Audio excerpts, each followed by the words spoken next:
సహకరించిన అధికారులందరూ రేపటి రోజున బాధ్యత వహిస్తారు. వారందరికీ కూడా నోటీసులు అందుతాయి, విచారణ చేస్తారు. అదంతా మనకి తెలిసిందే. సరే సాహెబ్ గారు, ఒకవైపున టీడీపీ ఆఫీస్ పైన దాడి కేసులో కూడా జోగి రమేష్కి నోటీసులు అందాయి. అంటే ఆ రోజున అధికారంలో ఉండి ఏ రకంగా వ్యవహరించారో అందరికీ తెలుసు. పోలీసులు కూడా సహకరించారు.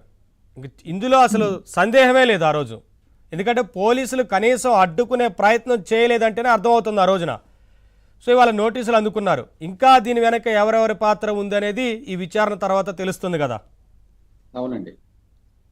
సార్ తమరికి అదేవిధంగా ప్యానెల్లో ఉన్నటువంటి సుబ్బారావు గారికి, రజనీ గారికి, ఏబిఎన్ వీక్షకులందరికీ కూడా నమస్కారం. రీటానికి వెళ్ళారని పైకి చెబుతున్నాడు.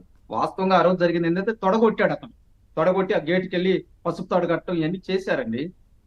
సో ఆ రోజు కూడా మేము అన్నాం, ఏమయ్యా జోగి రమేష్, నువ్వు మంత్రి పదవి కోసం ఇంత కక్కుర్తి పడుతున్నావు, ఇది కరెక్ట్ కాదు. ప్రజాస్వామ్యంలో 45 సంవత్సరాల రాజకీయ చరిత్ర కలిగినటువంటి వ్యక్తి, తెలుగువారు అనే పదం వచ్చినప్పుడు చంద్రబాబు నాయుడు గారు గుర్తొస్తారండి. దేశ విదేశాల్లో ఆయన సాధారణమైనటువంటి వ్యక్తి కాదు, ఆయన ఒక ప్రపంచం గర్వించదగినటువంటి వ్యక్తి అని చెప్పి మేము అన్నాము. కాదు కాదు, అది కాదు, ఇది కాదని చెప్పి పోలీసులు అండతో వెళ్ళాడు. అలా అతను ఇప్పుడే వెళ్ళాల, కిలోమీటర్ దూరంలో పోలీసులు ఉన్నారండి. పోలీసులు అండతో వెళ్ళారు. దీని తర్వాత మరి ఒకనొక సభలో చంద్రబాబు గారి గురించి ఇదే ఆశ్చర్యం, పోలీసులు అండతో వెళ్ళడం. అడ్డుకోవాల్సిన వారే ఇక్కడ 1 కిలోమీటర్ దూరంలో పోలీస్ ఎస్కార్డులను పెట్టి పోలీసు అండదండలతో అక్కడికి వెళ్ళారు. ఎందుకంటే ఎవరైనా కానీ తెలుగుదేశం పార్టీ సానుభూతి పరులు, తెలుగుదేశం పార్టీ కార్యకర్తలు, తెలుగుదేశం పార్టీ నాయకులు అక్కడికి వెళితే వాళ్ళ మీద అటాక్ చేసి మళ్ళీ దాన్ని వేరే విధంగా కవరింగ్ చేయడానికి కూడా వాళ్ళు వ్యూహాత్మకంగా వచ్చారు. వాళ్ళ దగ్గర ఇనప రాడ్లు ఉన్నాయి, కర్రలు ఉన్నాయి, దీంతో పాటు కత్తులు, కట్టార్లు వేసుకొని వెళ్ళారు. ఇవన్నీ తెలిసినటువంటి విషయమే. వెళ్ళటం కూడా ఎలా వెళ్ళారంటే అండి, చంద్రబాబు గారి ఇంటికి ఒక 70 మీటర్ల దూరంలో పోస్ట్ ఉంది, out post, police check post అంటారు. ఆ పోలీస్ చెక్ పోస్ట్ ని ఈ సినిమాల్లో చూపించినట్టు గుద్దుకుంటూ వెళ్ళారండి వీళ్ళు. ఏమండి, సినిమాల్లో చూపిస్తారు కదా మనకి క్లైమాక్స్ సీన్. అవును, 3వ చెక్ పోస్ట్ దగ్గరికి వెళ్తే ఎన్ఎస్జీ కమాండర్లు ఉంటారు. ఎన్ఎస్జీ కమాండర్లు పెట్టిన కాల్చినట్టు కాల్చేవాడు ఈ యూస్లెస్ ఫెలోని. మేము ఆయాలు కూడా చెప్పాం, ఏమయ్యా మంత్రి కోసం ఇంత జిగదారాల్సిన పని ఏందన్నాం. దాని తర్వాత మరి నాగార్జున యూనివర్సిటీ ఎదురు వాళ్ళ వైఎస్ఆర్సీపీ సబ్ పెట్టుకున్నప్పుడు అక్కడ కూడా నోరు అదుపులో లేకుండా సొల్లు మాటలు మాట్లాడాడు. సరే, ఇవన్నీ అయిపోయినాయి. సో ఇప్పుడు ప్రధానంగా ఏంటంటే ఇంకో విషయం కూడా అండి, పట్టాభి గారి ఇంటి మీద దాడి చేసే కేసులో కూడా ఇతను ఉన్నాడు. పట్టాభి గారి ఇంటి మీద దాడికి ఉసుకొల్పినటువంటి ఎవరైతే మనుషులు ఉన్నారో అతను ఆ రోజు జోగి రమేష్ పేరు చెప్పారండి. దాంతో పాటు పార్టీ ఆఫీస్ మీద దాడి చేయటం దీంట్లో కీలకం. ఇందాక కూడా సిఐడి వాళ్ళు నోటీసులు ఇస్తే వాళ్ళ లాయర్లను పంపించాడు, నేను అటెండ్ కాలేనని చెప్పి. వాళ్ళ లాయర్లను కూడా సిఐడి వాళ్ళు అడిగారు. ఆ సమయంలో ఏదైతే ఈ జోగి రమేష్ అనేటువంటి వ్యక్తి, అప్పుడు మంత్రిగా ఉన్నటువంటి వ్యక్తి, ఆయన సిమ్ కార్డులు ఇవ్వమని, లేదు అతను సిమ్లో లేవన్నాడు. అంటే ఒక్కొక్కటి బయటకు వస్తున్నాయండి, ఎవరిని వదలం, ఈపీ బద్దలైపోయింది ఒక్కొక్కడికి. దీంతో పాటు మరి అధికారం మారంగానే అగ్రిగోల్డ్ భూములు మనం ఈ 10 రోజుల నుంచి చాలా గట్టిగా వింటా ఉన్నాం. అసలు అగ్రిగోల్డ్ భూములు సిఐడి ఆధీనంలో ఉండేయండి. ఇక్కడ జోగి రమేష్ అనే వ్యక్తి ఏం చేశాడంటే, ఈ జగన్మోహన్ రెడ్డి గారు అధికారంలోకి వచ్చిన తర్వాత భూములు రీసర్వే పెట్టారు.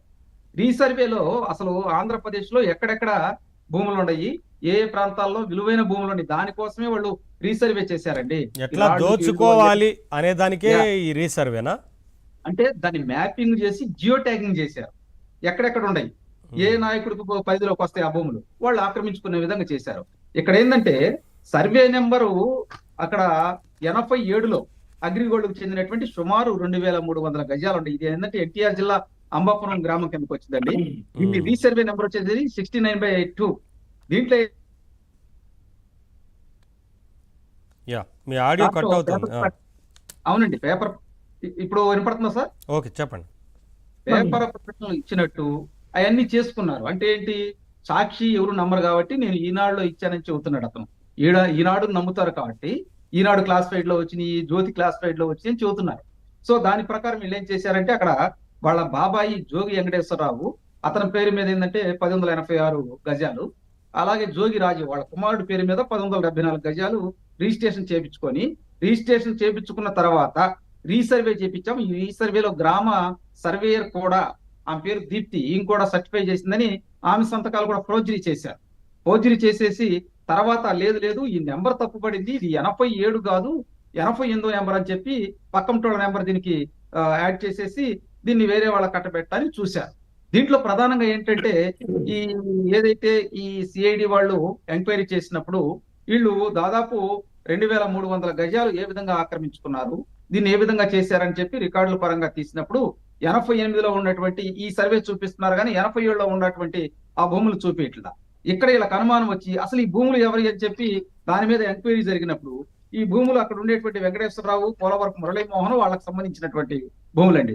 ఈ పోలవరపు మురళీమోహన్ కూడా అడిగితే ఏమన్నా నువ్వు ఏమన్నా వీళ్ళకి ఏమన్నా అమ్మారంటే లేదండి, నేను ఎప్పుడో 2001లో ట్రాన్సాక్షన్ జరిగింది అప్పుడు ఏదో అమ్ముకున్నావు, ఇప్పుడు అసలు నాకు సంబంధం లేదని చెప్తే నీ ఆధార్ కార్డు బయటికి తీయమన్నారు. బయటికి తీయమంటే 6251 అని చివరుంది. అరే ఇది నాది కాదండి, నా ఆధార్ నెంబర్ చివరి వచ్చేసి 5420 వచ్చిందని చెప్పి అతను సిఐడి వాళ్ళకి చెప్పినప్పుడు సిఐడి వాళ్ళకి ఇంకా బలం దొరికినట్టు అయింది. వీళ్ళు అసలు ఏమైందని చెప్పి వెళ్తే గ్రామ సర్వే రామి నాకు ఎలాంటి సంబంధం లేదండి, రీసర్వే చేసే సమయంలో కూడా ఆ గ్రామంలో ఏదైతే అంబాపురం ఉందో అక్కడ మేము అసలు సర్వేనే చేయలేదు, దానికి నాకు సంబంధం లేదు, ఈ సంతకం కూడా నాది కాదన్నా. అప్పుడు ఏసీబీ వాళ్ళు అదే విధంగా ఏసీబీ కోర్టులో కూడా ఈ సిఐడి వాళ్ళు ప్రస్తావించడం జరిగింది.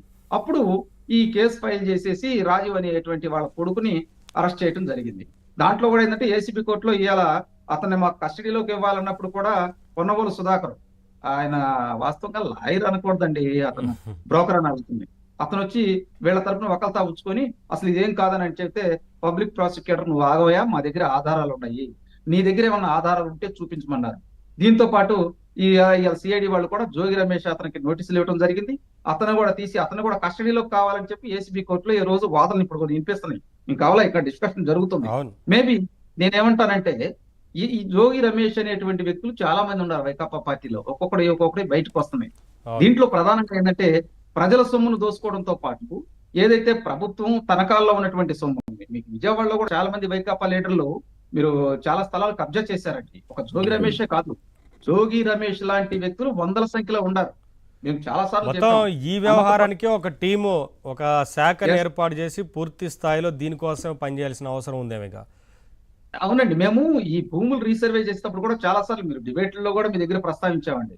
ఎక్కడైతే అన్యాక్రాంతమైనటువంటి భూములు ఉన్నాయో, విలువైనటువంటి భూములు ఉన్నాయో, పట్టాదారులు ఎక్కడో ఉంటారండి అమెరికాలో, వాళ్ళు ఇక్కడ ఎవరెవరు ఉన్నారని ఐడెంటిఫై చేసుకొని వాళ్ళను కూడా బెదిరించి కొంత అమౌంట్ తీసుకున్నారని వస్తున్నాయి బయటికి, ఇవన్నీ బయటకు వస్తాయి. కరెక్ట్ సాహెబ్ గారు, చాలా మంది బాధితులు ఉన్నారు, ఒక్కొక్కరుగా ముందుకొచ్చి వాళ్ళ ఫిర్యాదు చేస్తున్న సందర్భం కనిపిస్తా ఉంది. సరే, అంటే ఇక్కడ ఇంకోటి గమనించాలండి, ఒక్క నిమిషం నేను కంక్లూడ్ చేస్తాను. మేము గ్రీవెన్స్ పెడితే గ్రీవెన్స్ లో మాకు 90% ఈ రెవెన్యూకు సంబంధించినటువంటి అంశాలే వస్తున్నాయండి.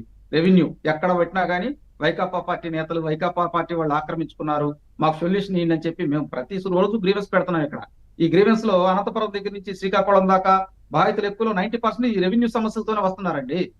అర్థం చేసుకోవచ్చు ఏ విధంగా వైకాపా పార్టీ నేతలు రాష్ట్రంలో ఉన్నటువంటి విలువైన భూముల్ని ఏ విధంగా ఆక్రమించుకున్నారని తెలుస్తుంది. అవును సార్. సుబ్బారావు గారు, ఎప్పుడూ లేనట్లుగా రాష్ట్రంలో ఎప్పుడూ జరగనట్లుగా అంటే టీడీపీ పార్టీ